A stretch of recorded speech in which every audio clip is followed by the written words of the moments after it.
Hello hi नमस्कार आपण समस्त को मो YouTube channel lucky learning point को स्वागत। तो चलते आज आम 12/2/26 गुरुवार तृतीय चतुर्थ और पंचम श्रेणी एफएल लेसन प्लान देखा। तो प्रथम तृतीय श्रेणी प्रथम पीरियड 10:30 रु 11:10 आम भाषा आम साहित्य प्रसंग विप्लवी बक्सी जगबंधु अभ्यास कार्य करेंगे 8 और 9 नंबर EC06 है येलो कोड अभ्यास कार्य कराइबी।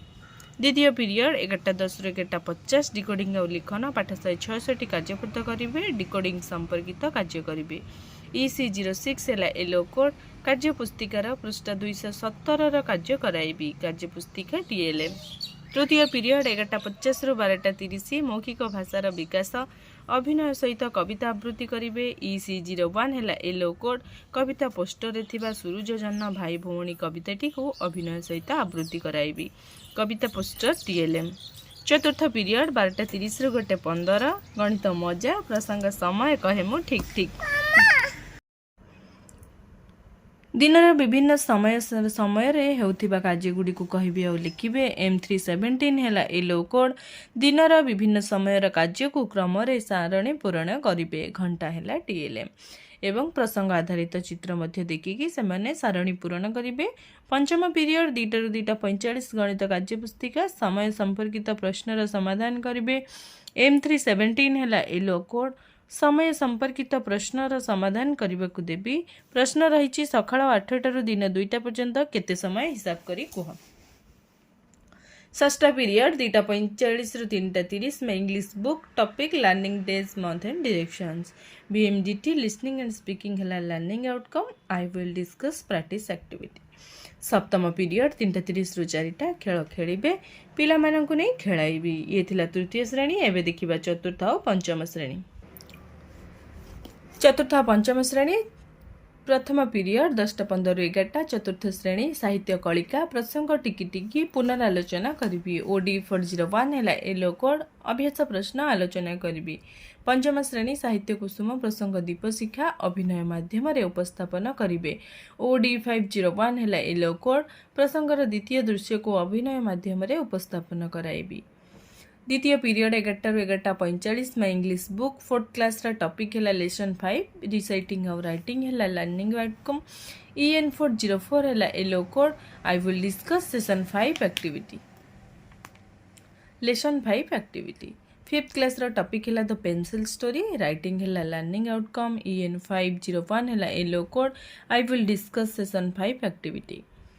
तृतीय पीरियड 11:45 रु 12:30 चतुर्थ श्रेणी आम आम परिवेश प्रसंग साधारण दुर्घटना पुनरालोचना करेंगे। विभिन्न साधारण दुर्घटना और तार प्राथमिक चिकित्सा संपर्क में आलोचना करी। चित्र है TLM। प्रश्न पंचम श्रेणी परिवेश विज्ञान प्रसंग आम प्रगति जनसंख्या वृद्धिर कुपरिणाम संपर्क में पिलामाने जानिबे। जनसंख्या वृद्धिर कुपरिमाण संपर्क में आलोचना करी। चित्र है TLM। प्रश्न रही जनसंख्या बढ़िले कौन सब असुविधा हेब। चतुर्थ पीरियड 12:30 रु 1:15 चतुर्थ श्रेणी गणित कुहुक प्रसंग ओजन और परिमाण जानिबा अभ्यास कार्य करेंगे 1 और 2 नंबर IL04 है येलो कोड अभ्यास कार्य कराइबी।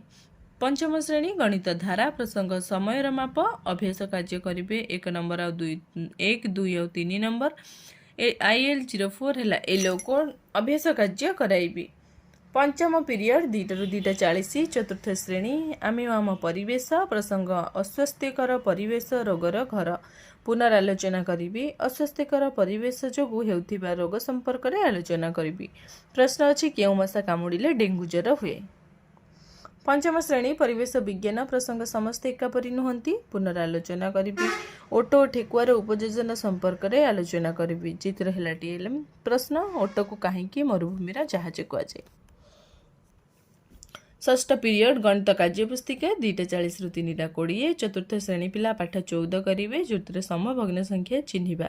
आ पंचम श्रेणी पिला पाठ 17 आकलन फर्द पूरण करेंगे जो प्रसंग रही दशमिक संख्या परिचय।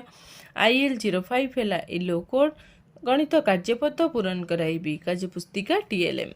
सप्तम पीरियड 3:20 रु 4टा चतुर्थ और पंचम श्रेणी किसी साधारण ज्ञान परीक्षा करेंगे ପିଲାମାନଙ୍କ ମଧ୍ୟରେ ସାଧାରଣ ଜ୍ଞାନ ପ୍ରଶ୍ନର ଉତ୍ତର ଦେବେ। ରାଜ୍ୟ ସମ୍ପର୍କିତ ସାଧାରଣ ଜ୍ଞାନ ପ୍ରଶ୍ନ ପଚାରି ଆଲୋଚନା କରିବେ। ପ୍ରଶ୍ନପତ୍ର TLM ପ୍ରଶ୍ନ ରହିଛି ଓଡ଼ିଶାର ବୃହତ୍ତମ ନଦୀର ନାମ କ'ଣ, ଓଡ଼ିଶାର ଉଚ୍ଚତମ ପର୍ବତର ନାମ କ'ଣ, ଓଡ଼ିଶାର ସବୁଠୁ ବଡ଼ ଜିଲ୍ଲାର ନାମ କ'ଣ, ଓଡ଼ିଶାର ସବୁଠୁ ବଡ଼ ଗାଁର ନାମ କ'ଣ, ତ ଇତ୍ୟାଦି। ଇଏ ଥିଲା ତୃତୀୟ ଚତୁର୍ଥ ପଞ୍ଚମ ଶ୍ରେଣୀର ଲେସନ୍ ନୋଟ୍।